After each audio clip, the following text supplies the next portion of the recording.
A small village, after suffering severe damage, decided to spend all its savings to hire Flaming Dragon Fang, a powerful warrior group, to defeat Fenrir, an S-rank monster that had just appeared, sending people flying with its sheer power. Despite the difficulties, Bandana the fastest adventurer, Ma Felix the mage, and Golnova the flame warrior successfully defeated the terrifying monster. But what's shocking is that their group has one more member, Kurt. No, not that one, this one, the weakest of them all. His only job, handling minor tasks while the others save the world. And of course, he's our protagonist. Unfortunately, the next day, after humiliating him a little, his own party tells him that he's fired. Kurt doesn't understand why, but Golnova bluntly tells him the obvious. Someone so useless that he can't even defeat slimes has no place in this group. The others agree, finding him annoying. No matter how much Kurt begs to stay, they kick him out without mercy. Days later, our white-haired protagonist has no choice but to visit an adventurer agency in search of work. The receptionist begins an interview and an aptitude test. After asking for his name and background, she's surprised to hear that he used to work for Flaming Dragon Fang, especially since the group had just been promoted to SS rank. Even though Kurt feels ashamed about being fired, she assures him that his experience could help him find new opportunities. Now, it's time for the aptitude test. A crucial moment since these aptitudes are divine talents granted by the gods. Who knows, she might uncover hidden talents even Kurt himself never knew he had. Aptitudes range from G rank, lowest, to SS rank, highest. For example, a low-rank swordsman can't cut through hard materials, while a high-rank one can do it effortlessly. Kurt sees this as a new chance, unless... Oh no, everything is G rank, literally everything. Even the receptionist is stunned. He has zero talent in any combat category. She worries that he'll struggle to find a job, but encourages him not to lose hope. There are still tests for blacksmithing and alchemy, but since the examiner isn't available, he'll have to wait at least a week. Kurt explains that he has no money, so to help him out, the receptionist asks him to lift a sandbag. As soon as he does, he suddenly feels it draining his magic, getting heavier and heavier. To his surprise, she congratulates him. His strength is good enough for construction work. She quickly arranges a job offer for him at a border town wall repair project. When Kurt arrives, the site manager isn't convinced about hiring him, but since they desperately need workers, he lets him in. The job? Mix cement, repair the wall, and get paid based on performance. Slacking off is not an option. Kurt wonders if he should reinforce the cement with magic, but since the manager didn't mention it, he assumes it's such a basic step that it goes without saying. Determined not to disappoint, he puts in his best effort. Later, when the supervisor returns, he's completely shocked. Somehow, in just 3 hours, Kurt has used minimal materials and still finished 1/3 of the massive west wall. The blonde worker looks at him in disbelief and asks, "How the hell did you even reach the higher sections when there's no ladder?" Kurt explains that he prepared the cement, threw it up so it would stick, and then spread it out using a wooden pole. The supervisor is at a loss for words and asks how many days Kurt wants to work. Kurt responds that a week would be amazing. The supervisor thinks that's perfect and tells him he can take the rest of the day off. He also apologizes for the low pay, as it's all he can afford right now, but promises to send him a much larger payment later. Kurt is thrilled and plans to work even harder tomorrow. The next day, everyone is stunned by the progress. It doesn't make sense. The repairs are happening way too fast. The blonde worker tells Kurt that starting tomorrow, he doesn't need to come back. Kurt doesn't understand. Hasn't he been doing a good job? The supervisor explains that the wall repair project was meant to reduce unemployment in the area, but if things continue like this, Kurt will put everyone else out of work. Kurt still doesn't fully grasp the situation, but his boss tells him, "You work too well and too fast. What's an SS or even SSS rank guy doing here, fixing simple walls?" This is his final paycheck, and the supervisor suggests he go work in the capital instead. Kurt can't believe it. Back at the adventurer agency, Kurt notices a woman causing a scene. She's looking for miners to work in a mountain that hasn't shown any potential. Worse, she'll only pay if they find something, no advance payment, no guarantees. The receptionist advises her to find investors, but the woman explains that if she doesn't pay her taxes within a week, the entire mountain will be confiscated. She's desperate. Kurt immediately offers to work, but she refuses. She needs someone muscular. However, with no other options left, she reluctantly accepts. By the way, the receptionist's name is Kerschel, and she thinks Kurt is a genuinely good person who deserves better job opportunities. But her thoughts are interrupted because suddenly Kat receives a payment for his wall repairs. The amount, 200 gold coins. Kerschel is shocked and ends up tripping over 2 sandbags. Her colleague explains that those aren't normal sandbags. They're specially made to measure a person's magic level. The more magic someone has, the heavier the bags become. Ordinary people feel nothing, but only high-level mages can activate their true weight. In fact, they rarely even use this method because it only reacts at the level of royal-class spellcasters. Ketchup lifts the bag and realizes it's not that heavy for her. That means Kurt is hiding something far more interesting than anyone expected. At the mountain camp, Kurt and his new employer arrive at the mountain, but there's a problem. There's only one tent. The woman, Ulyssia, tells him it's more than enough for the 2 of them. Kurt awkwardly explains that he can't possibly sleep in the same place as such a beautiful woman. His words fluster Ulyssia, who quickly changes the subject and hands him something she cooked. Kurt is delighted. It's been a long time since someone prepared a meal for him. That night, he can't sleep, so he turns over to check if Ulyssia is still awake. And, well, what he sees leaves him so embarrassed that he rushes outside. After all, he's still a man. Ulyssia was actually testing him, and she's relieved to see that he's a good guy and even kind of sweet. The next morning, Ulyssia wakes up and realizes that Kurt slept outside all night. Not only that, but some of his clothes got ruined in the process, which she finds hilarious. After exchanging morning greetings, she tells him to get ready, they're about to start digging. Kurt asks if she has a strategy on where to start, but they start digging randomly, as if this were Minecraft. But no, the protagonist tells her that they can't just dig blindly. In fact, he's looking for something specific, so he asks her to follow him for a moment. After searching for a while, Kurt finds a rock with beautiful crystals inside, which could sell for up to 3 gold coins. Ulyssia can't believe that in just a short time, he's already found part of what she needs. After a few hours, the protagonist has extracted all the crystals from the rocks, and Ulyssia is eager to sell them. However, he asks her to wait, and she agrees since he did all the work. But that's not the reason. He explains that, because the crystals are small, they won't sell for much. Instead, he will turn them into magic crystals. Ulyssia mentions that there are fewer than 10 mages in the entire kingdom capable of doing that. But then, out of nowhere, the protagonist creates a magic crystal in just a few seconds. She is in total disbelief since even the smallest magic crystal normally takes at least an hour to make. The protagonist doubts this information, claiming he doesn't have much magic, but Ulyssia is starting to realize that they are not on the same page at all. By evening, they agree to meet the next day. She will sell the crystals, while the protagonist stays behind to do something else. Later, a guard questions Ulyssia about where the crystals were made and whether she has a certificate. She solves the issue by showing a symbol of adventurers affiliated with the crown. With her permit approved, she teleports to the capital. She soon arrives at the shop of Mimiko, an old acquaintance, to sell the crystals. Although Mimiko notices that the magic crystal has a faint glow, she decides to inspect it further. Ulyssia was expecting the crystals to be worth very little, but to her shock, Mimiko offers to buy them for 10 gold coins each. Ulyssia demands an explanation, as she expected them to be worth at most 4 silver coins. Mimiko explains that these crystals contain 10 times more magic than usual, and only glow faintly to prevent the magic from leaking out. Ulyssia reveals that she has 49 more crystals, but Mimiko has no problem with that.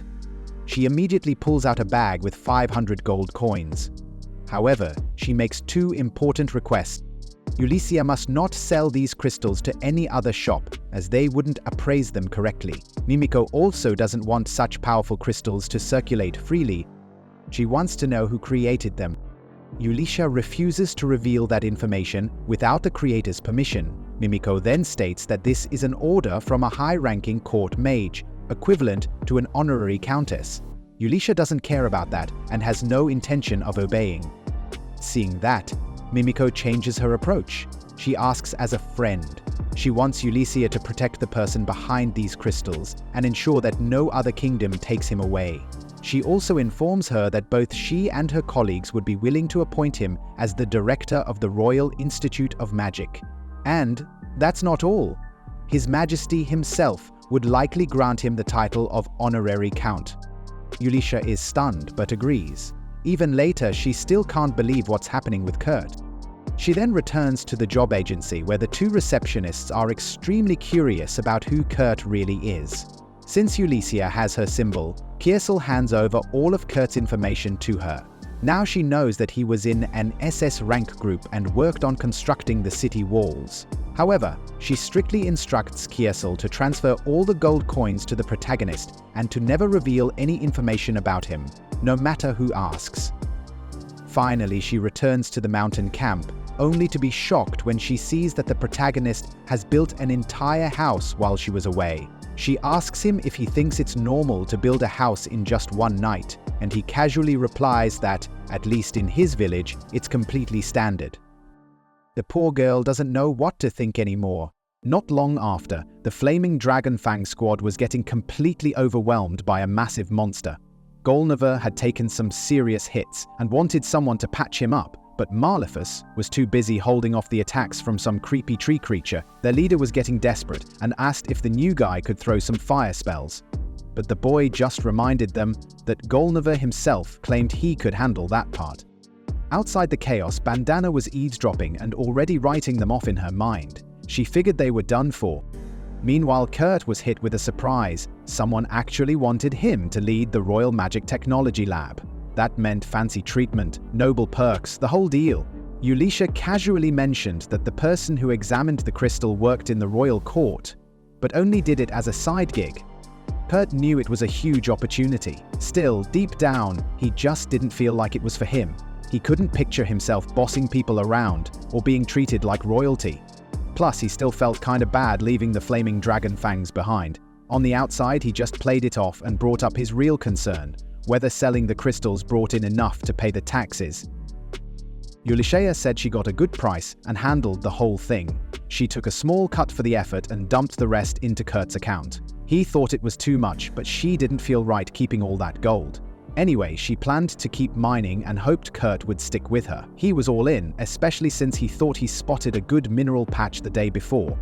Then she started worrying about how much rest he was getting. He said he got 6 hours of sleep, which totally caught her off guard, since he'd also built an entire house that day.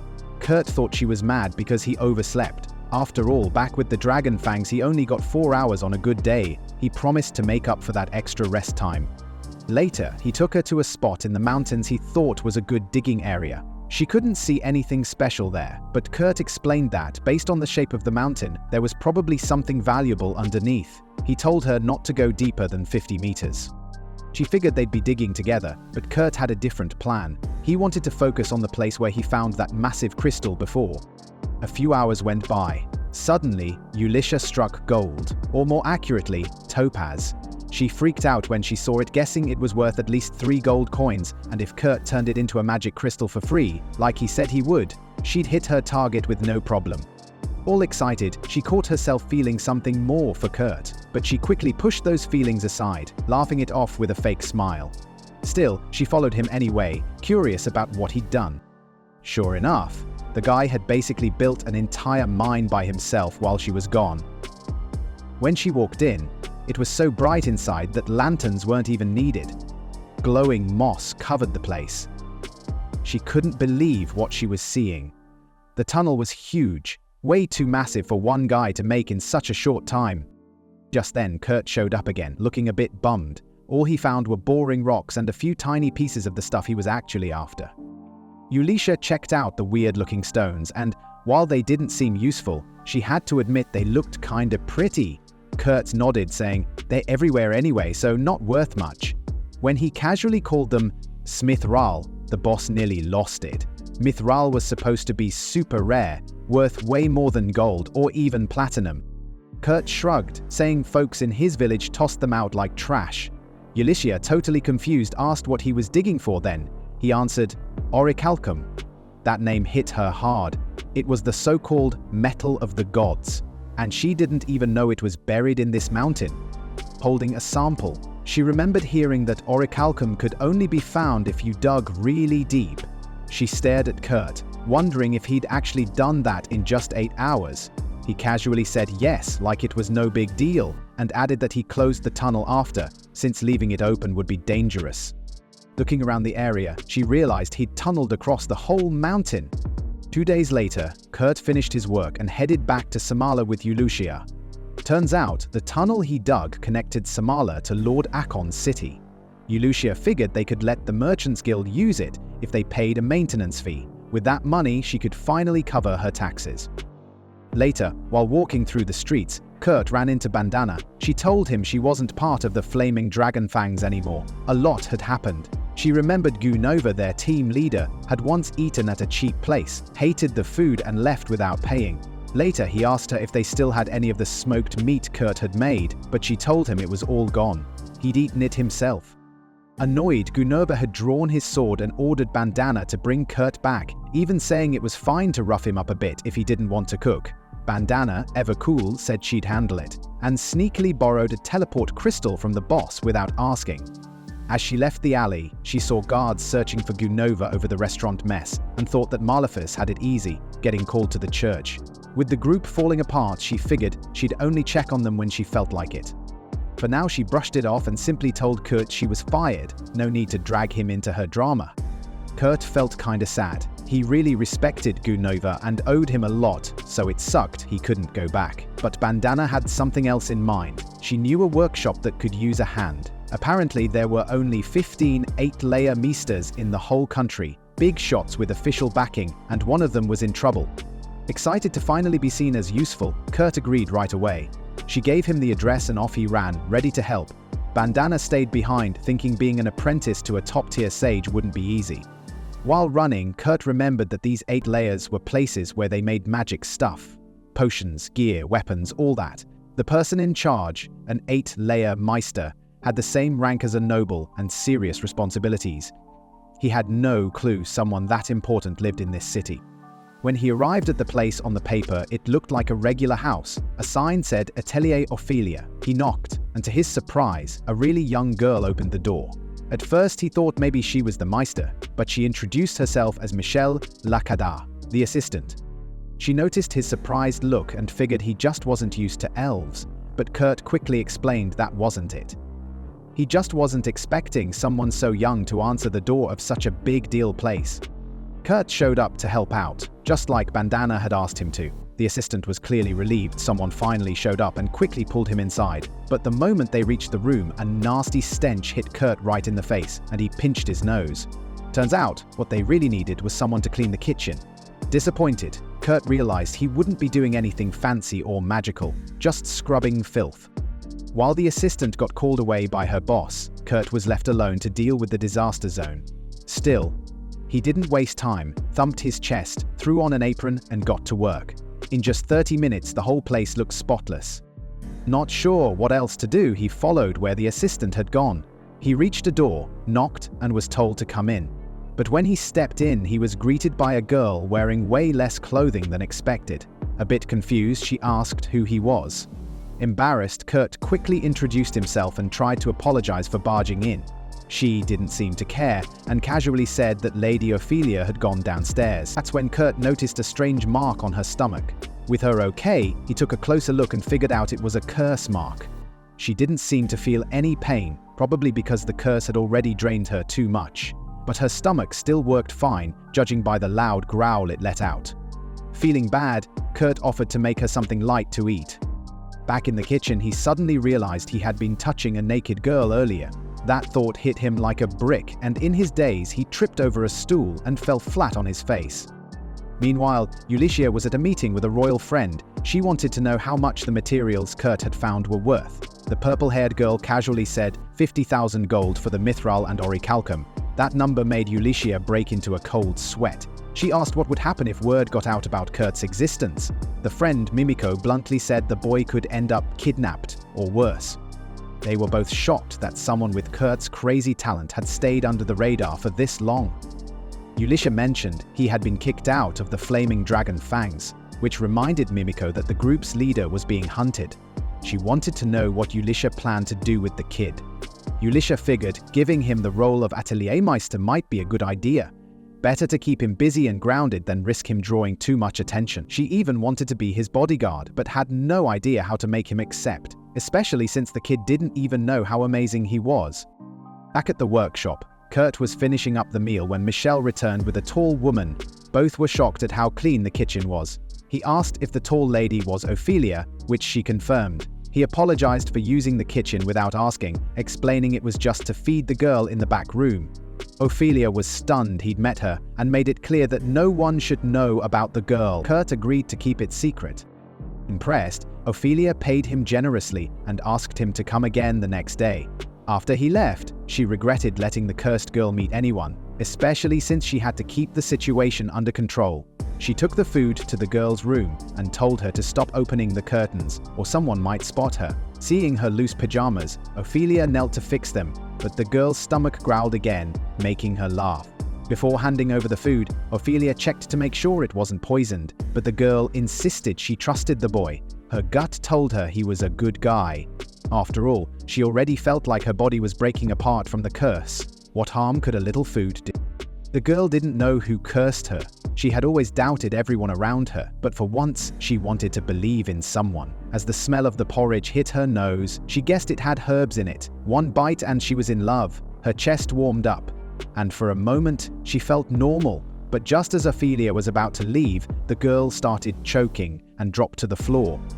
Ophelia panicked, thinking the food was really poisoned. Anger and guilt mixed inside her as she rushed to find an antidote, blaming herself and cursing Kurt in her head. Then suddenly, the girl stood up, completely fine. The curse mark? Gone. Ophelia was stunned. Somewhere else, a man in a black cloak was furious. The curse had broken, and his boss wasn't happy. They weren't going to wait for another plan. They'd find another way to make sure the girl didn't live. Not long after, Ophelia visited Mimiko to talk about what happened, and found Ulicia there too. A mysterious woman in a cloak removed her hood. Both Mimiko and Ulicia immediately dropped to one knee. It was the third princess, Lieselot. Mimiko thought she was still sick, but Ophelia explained she had been cursed by someone who wanted her dead. Lieselot was the only child of the king and Princess François from the Gudamacha Empire. Her very existence kept peace between the two nations, so if something happened to her, it could start a new war, especially now that the battle with the northern country had just ended. Ulicia quickly connected the dots. Someone wanted to spark chaos again. Mimiko was just glad the princess was alive and hugged her. Lieselot said she needed their help to find out who cursed her. Mimiko didn't hesitate. She swore her loyalty to both Lieselot and her late mother, Princess François. Then, Lieselot surprised them again. She said the curse broke thanks to someone named Kurt. Both women were speechless. Mimiko and Ulicia were totally taken aback. Things had taken a crazy turn, and they had to explain how the princess got better after eating some porridge made by Kurt. Seriously, that simple meal somehow lifted the curse she was under. Now, the big question was, who had tried to curse Princess Lieselot in the first place? Whoever it was clearly knew their stuff and had enough power to mess with the palace's magical defenses. Mimiko had 3 suspects in mind. First up was Sanova Riskhats, a high-ranking military commander with connections everywhere. Then there was Bishop Tristan Madoff, a big deal in the church who might have had followers messing with the spell protections around the princess's room. Lastly, there was Queen Isadora Arcana, the king's third wife, who could easily move around the palace without raising any eyebrows. Ophelia thought Tristan might have sent someone to secretly tamper with things. Lies pointed out that Queen Isadora could have slipped into the room without anyone noticing. But Sanova was the tricky one. How would a soldier like him pull off something in such a secure place? That's when Ulyshiasha mentioned the Thieves Guild. Apparently, Sonova had ties with them, and they were known for sneaking in and out of places they shouldn't be, plus they were great at bribing people inside the palace. Since it was too early to figure out who was behind everything, Ophelia came up with a clever plan: a trap. Lieselot had just turned 15, which meant she had to go on a year-long training journey outside the palace. They decided to set up a fake training ground with a made-up mentor. The idea was simple: if someone was spying on Lieselot, they'd start looking into this fictional mentor. But since he didn't exist, there wouldn't be any real info to find. This confusion would hopefully buy them time to uncover the real threat. Mimiko pointed out that if the enemy sent someone to dig for info and found nothing, they'd know something was off, which would help expose them. To sell the lie better, they needed fake documents for this imaginary mentor. That's when Ulyshiasha pulled out a magical crystal that could help create the identity. Ophelia was blown away by how good the item was, and the shock didn't stop there. It was made by Kurt. Again, jaws dropped. Later, Kurt showed up at Ophelia's workshop, only to find a note saying it was closed due to an emergency. While he stood there wondering what was going on, Michelle appeared and told him that her master had to leave suddenly. She felt bad, but there was no work for him at the moment. Feeling a bit useless, Kurt walked off, thinking he had messed up and probably got kicked out. But his growling stomach reminded him it was time to eat, so he headed to a local diner, hoping some food would cheer him up. While he was eating, he overheard a group of adventurers at a nearby table stressing out. They needed to deliver some heavy materials for a dungeon run, but their usual helper was out sick for a week. Canceling would cost them money they couldn't afford to lose. One girl suggested they carry the stuff themselves, but the guy reminded her they'd be easy targets for monsters if they did that while loaded down. Kurt listened for a bit and then walked over, offering to help as their carrier. He admitted he wasn't great in a fight, but he was built like a tank when it came to hauling stuff. The girl rolled her eyes, clearly doubting him, until her teammate reminded her that she was the same age as Kurt and shouldn't underestimate him. The guy apologized for his sister's rudeness and explained that their mission involved hunting stone beasts that weighed over 200 kilos, so they needed someone strong. Kurt just smiled and said he could prove himself. Without waiting, he lifted one of the guys like it was nothing, then hoisted the other, the one in full armor. Everyone in the diner stopped and stared, shocked. With that display, he earned their trust. The group introduced themselves. The armored guy was Kanz, who preferred punching things over using his sword. Then there was Danzo, the calm leader, and a samurai from the east. Finally, the girl was Senna, a quick-footed ranger who handled scouting and archery. Kanz welcomed Kurt into the team and mentioned their squad was called Secura. He also said their regular hauler, Bennick, was out sick for a week, so Kurt was stepping in.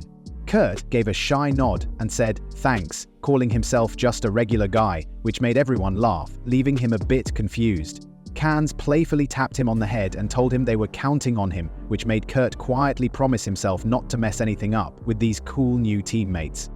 A little while later, the team arrived at their mission spot, a dark cave entrance covered in thick moss and slippery rocks. As they stepped inside, Kurt accidentally squished a blob creature and got his foot stuck. Senna, the ranger, casually mentioned that he just needed to hit its weak spot. But instead of helping himself, Kurt clumsily jabbed his own leg with his weapon. Senna sighed and took care of it, muttering that while she had heard he was bad at fighting, this was next-level clumsiness. Despite the mishap, Kanz and Danzo didn't get upset. They reminded Kurt that his job was to do the heavy lifting while they handled the danger. Kurt was surprised by their chill attitude. Back with his old group, even small mistakes would have gotten him yelled at. This felt different. Once inside the cave, Senna used some glowing moss to light up the tunnel, making the walls sparkle green. As they moved deeper, Kurt noticed something strange on the wall. Before he could take a closer look, a goblin jumped out. Senna quickly took it down, and Danzo finished it off. But then they heard a lot of goblin noises coming from behind them. They weren't just facing a few, they were surrounded. With no way to escape, they had to stand and fight. But Kurt suddenly remembered the odd wall and ran back to check it out. After a bit of searching, he found a hidden tunnel. He called for the others, but only Senna hurried over and slipped inside with him, shutting the hidden door before the others could catch up. On the other side, Kanz told Danzo they couldn't outrun the goblins. They had to hold their ground. Kurt wanted to stay and help, but Senna told him straight up that he wasn't ready. He couldn't even handle a slime, and if he stayed, he'd just slow everyone down. Kurt didn't argue, but it stung to hear that. Still, he could see how much Sena wanted to stay and fight with her team. Outside the hidden door, Kans asked Danzo if he had any regrets. Danzo said no and asked Kans the same. Kans smiled, saying he'd always be proud of protecting his little sister. Danzo nodded, adding that dying with purpose was the best way for a warrior to go. Kurt, overhearing this, felt shaken. They treated him like one of them, without hesitation, even if he felt useless in a fight. As they moved through the secret path, Sena lit the way, only to realize too late that the path ended near a nest of metal dragons, huge creatures made of iron and fire. Meanwhile, back in town, Ulyshiasha and Lieselotte arrived at the inn where Kurt had been staying. The elder told the princess to keep her identity hidden for now. Lieselotte agreed and decided to go by lies to keep things low-key. Excited to see Kurt again, she rushed to his room, only to find it empty. Just then, someone outside the door mentioned that Kurt had gone on a mission with a team up north, in the caves. Lieselotte ran outside to see who knocked, but by the time she got there, no one was around. She felt a strange sense that something was off. Still, if Kurt was really in that cave, and since training had recently happened in that area, there was a good chance leftover monsters like goblins might still be lurking around. That made her even more determined to find him. Technically, Lise was supposed to stay back in town, but Lieselotte didn't want to be away from the one she was meant to protect. Plus, she wasn't helpless. She had been learning magic since she was a kid, so she insisted on going along. Eventually, her bodyguard gave in, but warned her to stick close no matter what. After a bit of hiking, they finally reached the cave where people said Kurt had gone. The glowing moss on the walls looked fresh, like someone had just walked through. Lise even spotted some boot prints and confidently said they were Kurt's. Yuli didn't question how she knew. It was clear Lise had a knack for this kind of thing. As they got closer to the ruins, Lise struggled to follow the trail. So she activated one of her tracking abilities to pick up any clues. Suddenly, she caught a familiar scent and took off running. Yuli just followed, amazed at how well Lise could remember someone's smell. As they moved deeper into the cave, they started to hear faint sounds of fighting echoing through the tunnel. Lieselotte paused, ready to jump in. Before they went any further, Lise used her magic to give Yuli a boost in strength, just in case. Meanwhile, inside the cave, Kans and Danzo were battling a swarm of angry goblins. Just when things were looking tough, Yuli showed up and helped turn the tide. Farther in a hidden tunnel, Sena and Kurt were facing something way worse than goblins. Giant metal golems that looked like dragons. Sena felt completely overwhelmed and guilty, thinking she had led Kurt into a dangerous situation. But instead of panicking, Kurt stepped up. To Sena's surprise, he ran right at one of the monsters, dodged a heavy swing, and started taking it apart like it was a machine. He removed parts one by one, first the tail, then the armor, then the head. He wasn't fighting in the usual way. He knew exactly where to strike to make it fall apart. Sena watched in disbelief as he dismantled them one after another like he had done this before. Kurt explained that he used to work in a mining town and had dealt with machines like these for years, which is why he knew what to do. Just then, Ulyshiasha caught up with them and saw what was happening. Sena told her that Kurt had taken out all the golems by himself, and Ulyshiasha remembered a legend about a guy who was terrible at fighting but had amazing skills in gathering and crafting. She started to wonder if Kurt was that guy. Soon after, Lieselotte arrived and was blown away by what she saw. Her eyes lit up. Kurt wasn't just skilled, he was something special. Once the whole group was back together, Kans felt a bit guilty for not knowing there were so many goblins hiding out in the northeast. But Ulyshiasha told Kurt she was opening a new workshop and wanted him to work with her. Kurt mentioned he was already part of Team Secura, but Kans encouraged him to take the opportunity. It was a rare chance. Ulyshiasha even invited the rest of the team to help out at the workshop. The guys seemed excited about it, but Sena stood off to the side, looking a bit down.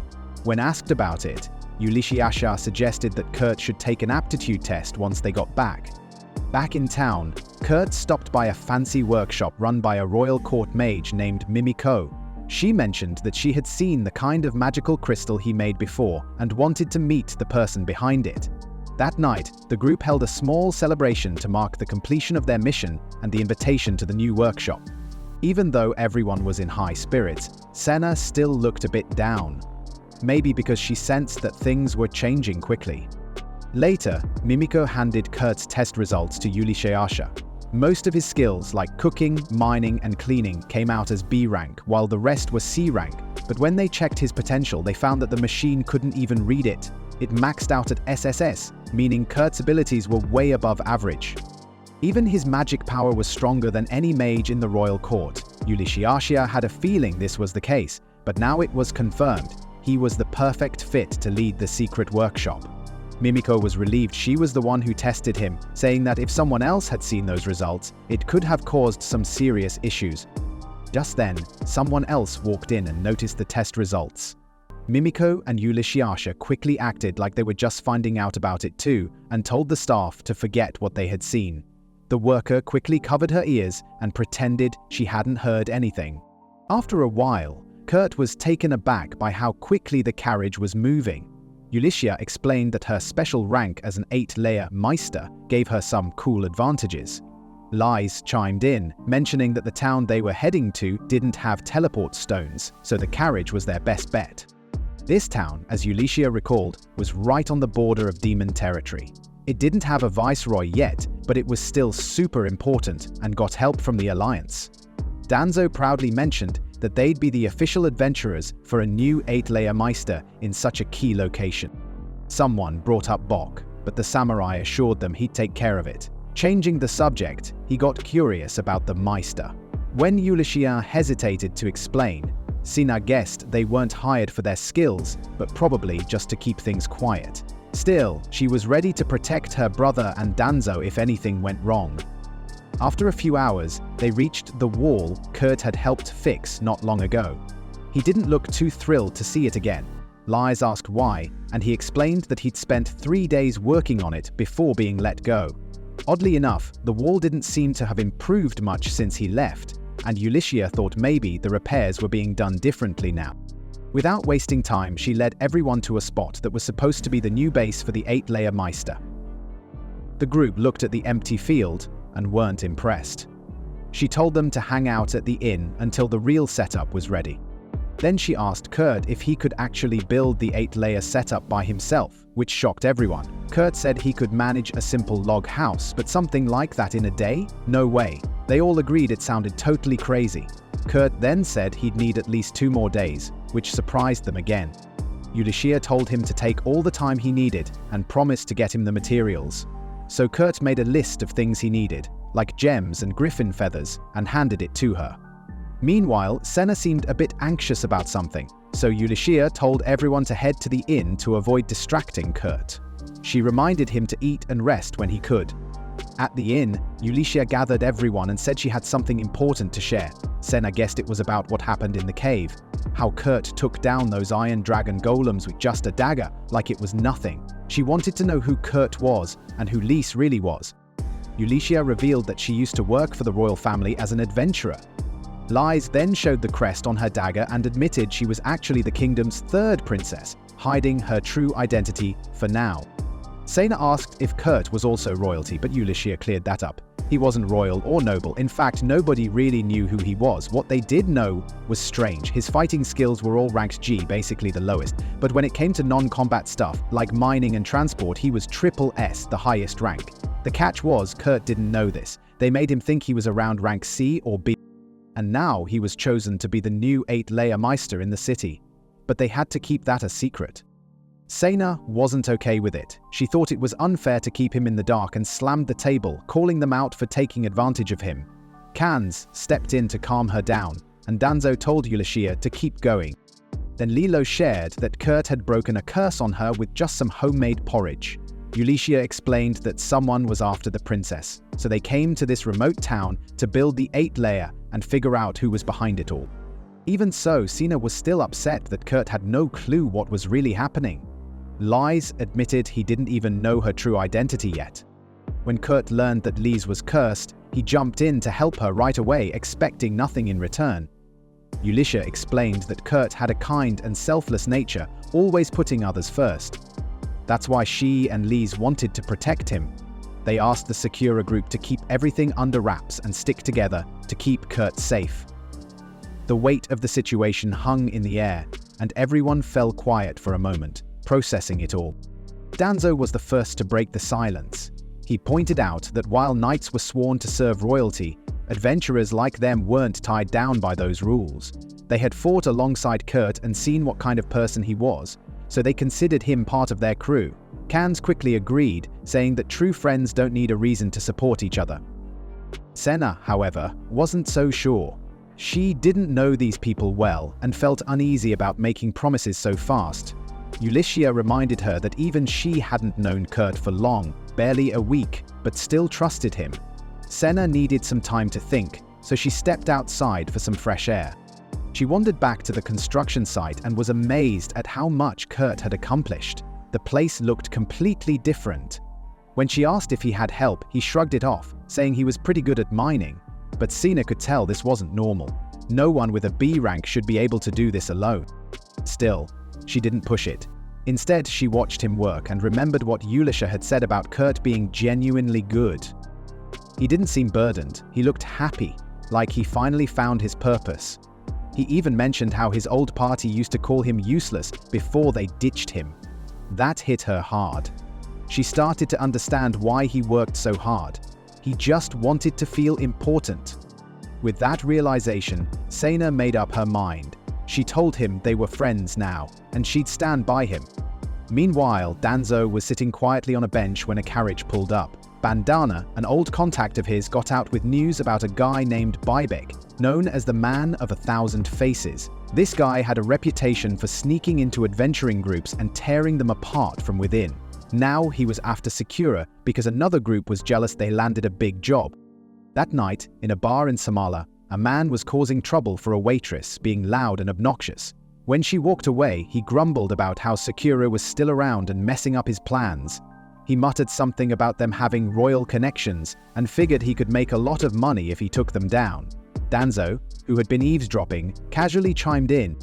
The guy laughed, thinking he was being admired, but when he realized he was talking to Danzo, his face went pale. He tried to bolt, but tripped over a wire Danzo had set up earlier. The samurai stepped forward, sword drawn, reminding the man that their past team days didn't matter anymore. If he ever messed with Danzo's people again, there would be no mercy. As Danzo stood firm, Bandana watched from a distance.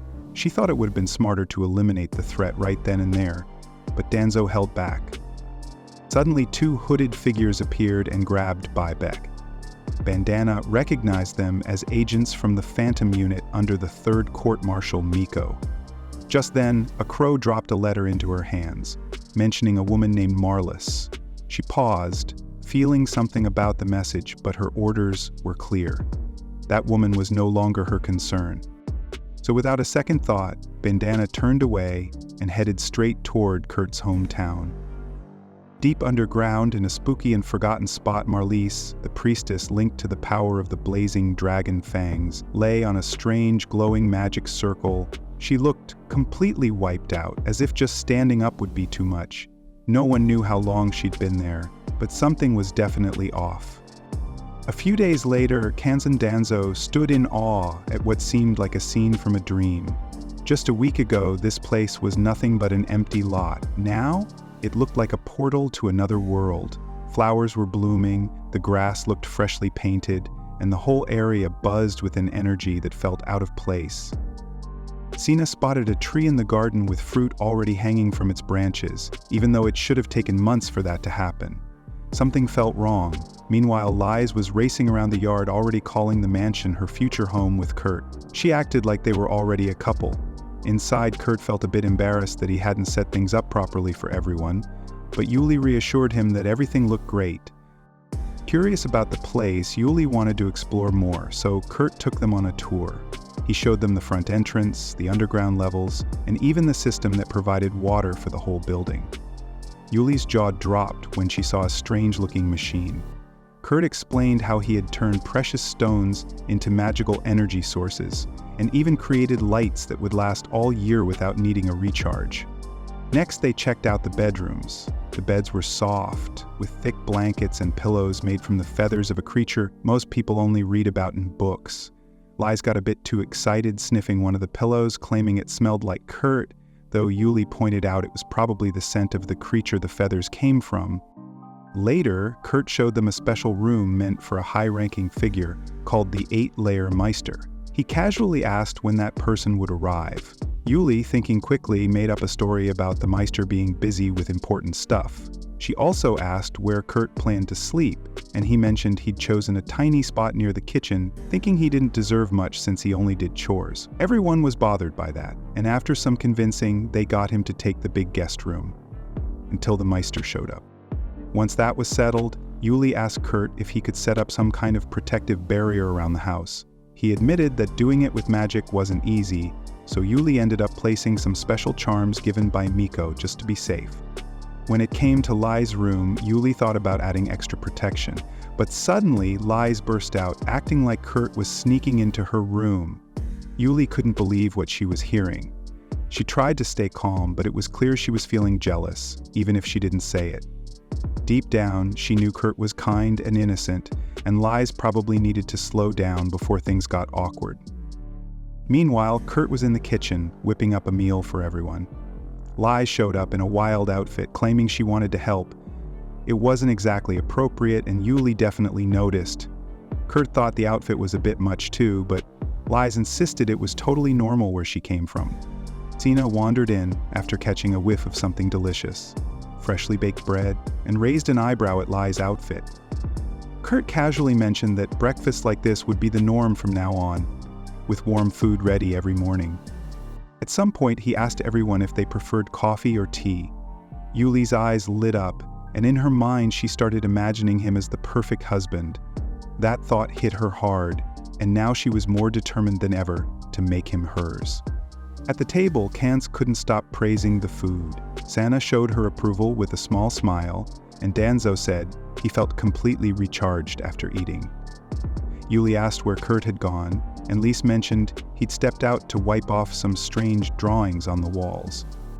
Yuli panicked, realizing those were protective seals. She rushed to find him, remembering Miko's warning that they couldn't be easily removed once placed. Sure enough, Kurt had just finished cleaning the last charm off Lai's door. When he asked if she knew who had drawn all over the place, Yuli quickly made up a story about a mysterious trickster named Raki, known for leaving random messages behind. She claimed he probably did it after seeing Lai's. Kurt believed her and said they should probably warn Lai's. Yuli felt relieved she didn't have to reveal the truth about the threat following them. But with the charms gone and Miko still days away, she knew she had to think of another way to protect the princess. And that's a wrap for this episode. Thanks for tuning in.